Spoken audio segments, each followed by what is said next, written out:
Charlemagne came from a line of famous European rulers. By 700 AD, the collapse of the Roman Empire was complete.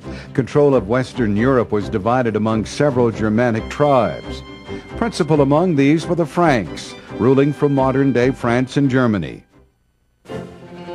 In 732 AD, Charlemagne's grandfather, Charles the Hammer Martel, had led the Frankish army, who defeated the Saracens in a ferocious battle at Poitiers in southern France that ended the Muslim advance into Western Europe.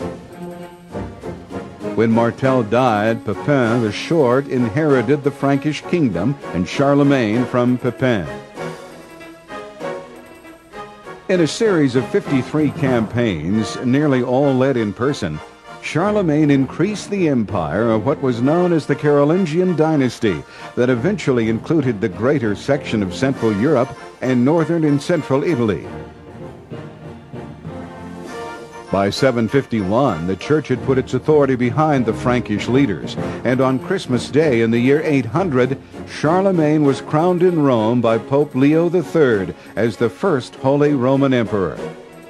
For the other barbarian tribes in Europe, this new empire was the culmination of a period of defeat, migration, and conquest.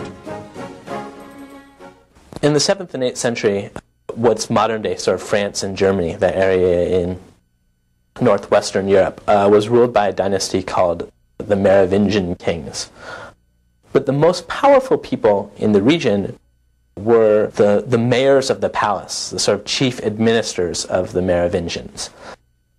And in the mid-8th century, the mayor of the palace is this man named Pepin, Pepin the Short. And Pepin writes a letter to the Pope. He asks the Pope, who should rule a kingdom? Should it be the king, or should it be the person who has the most power in the kingdom? And he's sort of trying to get the support of the Pope for replacing the Merovingian dynasty. And the Pope answers him and says that the ruler of the kingdom shouldn't just be the person with the title, it should be the person who holds power in the kingdom.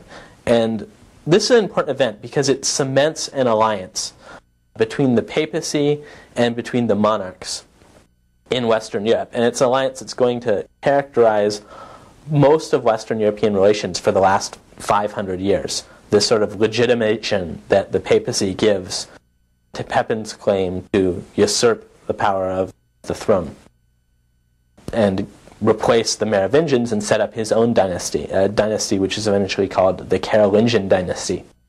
And the Carolingian dynasty gets its name from Pepin's son, Charles the Great, or Charlemagne.